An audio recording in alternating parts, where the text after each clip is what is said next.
É de se vida fora da Terra. É isso que eu ia falar. Vida fora da Terra. Não é? Assim, sabe aquele tipo de questão que parece que tu sente a resposta? Tu sabe, assim, tipo, eu sei que deve existir vida fora da Terra em algum lugar do nosso universo. Probabilmente. Mas é uma questão estatística, sabe? É impossível não ter, né? Para parâmetros humanos, o universo observável é quase infinito. E mesmo uma probabilidade muito pequena multiplicada por infinito é uma coisa muito grande. Então, pra mim, é só uma questão de, tipo, com certeza existe. Agora, se a gente um dia vai fazer contato, é outros 500. Isso é outros 500. É outros 500. Mas eu tô estudando recentemente pra fazer um vídeo sobre o sinal WOW. Tá. Já ouvi falar? Já. O sinal WOW, pra quem não sabe, foi um sinal de rádio que a gente recebeu num telescópio em Ohio. É Big Ear, o nome do telescópio.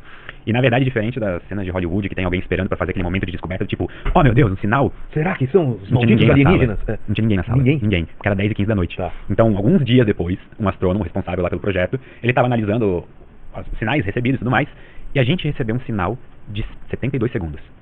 E por causa do... Por que ele era diferente? Aí que tá. Vem comigo pra 1959, Viagem no tempo. o ano em que foi lançado um artigo por 2 físicos da Universidade de Cornell, se não me engano, que eles estavam... só pra contexto, nessa época, foram assim as primeiras vezes que a gente começou a seriamente buscar por vida fora da Terra. E eu digo seriamente através de institutos sérios, tipo o SETI, que é o Search for Extraterrestrial Intelligence. E nesse artigo, esses 2 físicos estavam tentando estipular, ok, se eu fosse uma civilização inteligente e eu quisesse contatar outras civilizações inteligentes, de que maneira eu faria? E eles passaram por várias ideias, várias coisas.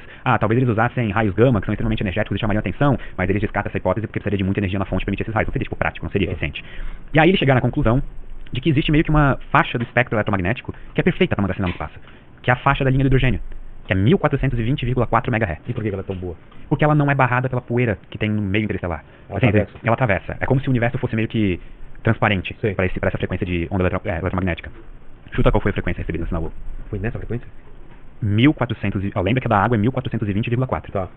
1420,4556. É muito próximo da frequência que a gente esperava receber se um dia recebesse comunicação vinda de outra civilização. Outro motivo pelo qual essa linha é especialmente interessante é porque qualquer civilização minimamente tecnológica conhece ela. Assim, foi uma das primeiras fontes que a gente descobriu, provavelmente, de ondas eletromagnéticas. Ela é emitida pelo átomo de hidrogênio no estado neutro, então não é nada muito tecnológico, difícil, é tipo, literalmente o elemento mais abundante do universo. Então tá ali, qualquer civilização minimamente inteligente conheceria. E a gente recebeu uma comunicação com uma frequência tão próxima, que até hoje o sinal WOW provavelmente é o melhor candidato que a gente tem de comunicação extraterrestre. Mas aí vem a pergunta, por que não mandar um oi melhor? Uma mensagem maior, uma coisa mais palpável, uma coisa que a gente não tivesse dúvida? Por que ele mandaria isso e não um sinal de rádio na língua deles, por exemplo? Se eu falasse com formigas, elas não me respondessem. Será que elas não iam estar se pensando a mesma coisa? Pô, por que ele não fala na língua dele? E talvez usar o método mais comum e mais fácil seja a maneira mais fácil de mostrar. O primeiro contato. De mostrar que tu tá ali. Entendi. Porque, em vez de tentar, por exemplo, vamos supor que existam só 3 civilizações inteligentes na Via Láctea.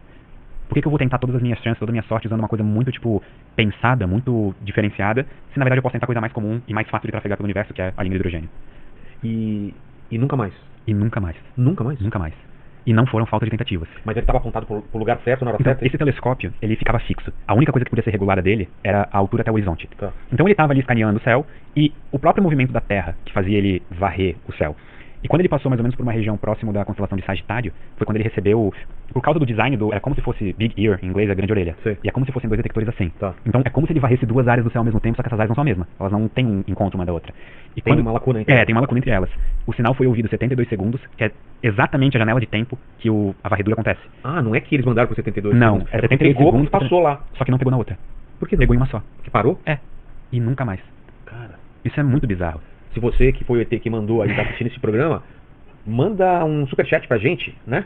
Falando... Qual foi a mensagem? Qual foi a mensagem? Não, assistiu o Contato, ou leu o livro muito Contato, né? Que lá, como que é o lance? Eles mandam... Cara, assustador, né? Então, a ideia que eles usam de comunicação no contato, bem do Carl Sagan, inclusive, e a ideia que eles usam de comunicação é justamente essa ideia, de mandar alguma coisa mais, por exemplo, eles começaram a bipar os números primos, e aí, tipo, acho que números irracionais, coisa do tipo. Tanto é que uma das alternativas que a gente imaginaria também de frequências pra gente procurar pelo universo, seria alguma frequência de algum número irracional vezes 1420,4. Tipo, pi vezes 1420,4. E a razão esperta disso é que esse número irracional, ele não existe nenhuma frequência natural conhecida que faria essa frequência. Nenhum fenômeno natural que geraria essa frequência. Então isso deixaria mais óbvio ainda que foi de uma geração artificial. E eu acho essa história do sinal WOW fascinante, porque até hoje é a nossa melhor provável comunicação extraterrestre. É engraçado, eu achei que já tinha sido descartada como não sendo extraterrestre o sinal WOW. Não, existem várias, assim, só pra deixar bem claro pra todo mundo que tá assistindo também, assim como ela não foi provada que não é prova. Ela não foi provada que há uma comunicação extraterrestre, isso tem que ficar bem claro. Mas de todas as nossas possíveis... Não pode ser um erro também. Não. É, Descartado já. o erro está descartado e, inclusive, uma das coisas que descarta o erro é que depois foram feitos cálculos, o físico que cuidava daquilo, ele conseguiu calcular, tipo assim, até tipo, o efeito Doppler da fonte que enviou, coisa do tipo. Sim. E outra coisa que evita erros é que a linha do hidrogênio de 1420,4 MHz é tão importante na radioastronomia que ela é uma das frequências protegidas na Terra. Ninguém pode transmitir, ou as coisas são reguladas para não transmitir nessa frequência. Então isso deixa tudo ainda mais, tipo assim, fontes terrenas não... Até chegar na cogitar se por um acaso não foi algum satélite que resbalou ali de um jeito específico, só que a chance disso acontecer daquele jeito específico, naquela hora específica, é tão baixa, sabe? Que é mais fácil, tipo, é mais provável vir de uma civilização extraterrestre do que, por exemplo, de um satélite. E hoje em dia tem antena pra caramba apontada pra todo lado e nunca mais. Mais de 50 observações subsequentes foram feitas e nunca mais foram ouvidas. E eu lembro que lá no livro, eu li o livro e depois vi o filme, né? Que fala que uma das primeiras transmissões, ou a primeira transmissão que foi pro espaço, pro mundo, foi um discurso do Hitler. Sim, da abertura das Olimpíadas de... Agora eu só não sei se foi 38 ou 36. Que bizarro. Mas o primeiro discurso televisionado com ondas do espectro eletromagnético mundial foi o discurso de abertura das Olimpíadas de Munique, Hitler discursando. Então, desculpa o spoiler, mas esse filme é antigo, o livro também. Os alienígenas... Ele acaba de uma maneira bem ruim, bem mal. Os alienígenas mandam de volta essa transmissão pra gente. Tipo, recebemos, toma de volta. E aí imagina o medo da galera, falando, caramba, os caras estão vendo que a humanidade é o Hitler, né? Tanto é que se a gente tivesse em outra estrela hoje, recebendo pela primeira vez a comunicação na Terra e visse essa mensagem, e ela não tivesse perdido potência suficiente pra não ser mais Porque reconhecível... também tem isso, né? Também tem isso. Conforme a mensagem vai se propagando, ela vai perdendo potência no espaço. Essa civilização alienígena veria todo o desenrolar das Olimpíadas, Blitzkrieg, início da Segunda Guerra Mundial. Inclusive amanhã pede um resumo para as pessoas, eles vêm, pessoal da Segunda Guerra, né? Já pode pedir o resumo para eles para contar para alienígena, sabe? Com certeza. Se eu fosse um alienígena recebendo notícias da Segunda Guerra, o que eu iria... acontecendo lá na Terra, vamos acompanhar. Tipo isso, entendeu? Eles veriam todo esse avanço. Que doideira. E tem gente que conta, né, o que o Carl Sagan, o pessoal fez de mandar tanta informação da gente pro espaço ainda. Tá por aí ainda, né? Sim, teve tanto a mensagem de Arecibo, que foi uma mensagem com ondas de rádio enviada pelo telescópio de Arecibo. O que a gente mandou? Uma saudação? Eu tenho uma camiseta disso. Ela é como se fosse, como é que eu vou te explicar? Tipo, imagina um grid. Tá. Um grid de vários quadradinhos. Tá. E cada bit vai mandando alguma informação específica. Tem os números de 1 a 10 em binário, tem a forma da dupla hélice, tem meio que um desenho de como seria um ser humano, tem, se não me engano, um átomo de hidrogênio. Então tem vários desses elementos para tentar identificar uma origem de um sinal um sinal artificial. Isso foi antes do que a Voyager? A mensagem de Arecibo foi depois, se eu não estou enganado. Só que as Voyagers, elas tiveram um papel mais simbólico do que uma tentativa real de comunicação, né? Porque as chances de uma civilização interceptar uma sonda no meio do espaço é quase nula. Exato, um grão de areia. O espaço, como o nome diz, é bem espaçoso. Exato. Bastante espaço vazio. Alguém teria que captar aquilo e ter um disco de ouro, né? Olha lá, é isso? Essa é a mensagem de Arecibo. Ali em cima, se eu não estou enganado, são os números de 1 a 10. A segunda coluna, não lembro de cabeça o que é. Ali é aquela parte em que tem Tem o verde e depois o branquinho. Essa parte branca com azul é a dupla hélice do DNA. Tá. O ser humano, né? A proporção do ser humano. A parte de baixo roxa é um diagrama com os diâmetros precisos do telescópio do radiotelescópio de Arecibo, de onde a mensagem foi enviada. E em cima da parte roxa, aqueles pontilhadinhos com um quadrado grande na direita, é o sistema solar. O Sol é o quadradão? O Sol é o quadradão. E a Terra é mais ou menos... Tá vendo que ela tá deslocada? Por quê? Porque ali é a Terra, de onde veio a mensagem. E por que ela tá deslocada? Pra mostrar que veio daqui, pra deixar em evidência. Entendi. Ela foi pensada, essa mensagem, justamente pra ser entendida. Por uma pessoa que não faz ideia. Vamos supor que a gente recebesse uma mensagem semelhante de outra civilização. A gente provavelmente ia olhar pra essa mensagem e começar a pensar algo do tipo, sabe? Que aqueles primeiros. Se eu não me engano, aquele verde são os aminoácidos. Se eu não me engano, tá? O que vai mudar? Aminoácido, né? Que é a estrutura formadora da vida. A foto do Brad Pitt e da Angelina Jolie. Na época eu acho que o Brad Pitt não tava nativa ainda. Não tava ainda, né? Nem o deepfake dele. Cara, que doideira. Até essa opção do que mandar deve ser uma discussão longa, né? E foi. Porque vamos supor que tu tá querendo fazer uma comunicação séria, quem que responde pela Terra? Tanto que no disco lá, qual música vamos colocar lá no... Ele coloca todas. Tipo, parece que chegaram pro pessoal da NASA e falaram, qual música vamos colocar assim?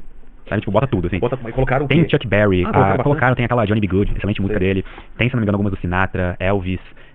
Tem várias também imagens e vídeos de pessoas falando, se não me engano, oi nas suas línguas. Então tem português, tem alemão, espanhol, inglês, francês, italiano, até línguas, tipo assim, um pouco faladas, tipo de tribos isoladas, coisa do tipo, tem também representado naquilo. Porque foi o Sagan, eu acho que ele estava junto no projeto e, além de ser um grande cientista e divulgador científico, ele também era uma pessoa muito boa em pensar em marketing, mas no bom sentido da palavra. Tipo, se a gente vai tentar fazer uma comunicação séria com alienígenas, como que a gente pode, tipo, envolver a maior representatividade do mundo possível em um espaço limitado? E numa época que nem se falava nisso, né? Não, de jeito nenhum. O Carl Sagan, cara, eu assisti, não sei se era domingo, mas eu assisti Cosmos e adorava aquela parada. Eu assisti Cosmos pela primeira vez na faculdade. Mas com ele ou essa nova? Com Sagan. Muito legal. Então, assim, eu conheci ele muito tarde na vida, queria ter conhecido mais cedo. Porque depois eu comecei a ler os livros dele, eu li todos, assim, basicamente, né? Então são livros excelentes, fica uma dica de leitura aí, caso alguém queira Mundos Assombrados pelos Demônios dele ou não? É dele, mas não foi o livro que eu mais gostei dele. Não, qual foi? Variedades da Experiência Científica. Cara, que eu não li. É meio que uma transcrição de uma série de palestras que ele deu. E o Sagan, como palestrante, era uma bom? pessoa que falava ele era excelente. Ele tinha o dom da palavra, assim, de fazer ficar engajado naquele assunto. E eu acho legal como ele consegue pegar conceitos... Vocês estão ouvindo a voz dele, deve ter gente que tá com sono, hein? Sono é normal, você não tá desde o começo da live. Esse tom da voz dele é assim mesmo, cara. Eu peço desculpa se eu estou entediando vocês em Não, algum não é. momento, tá? A Então, voz é muito macia, né, mas cara? essa é a minha voz natural e eu sou tipo o Jigglypuff da vida real. Então, é isso que temos pra hoje. E,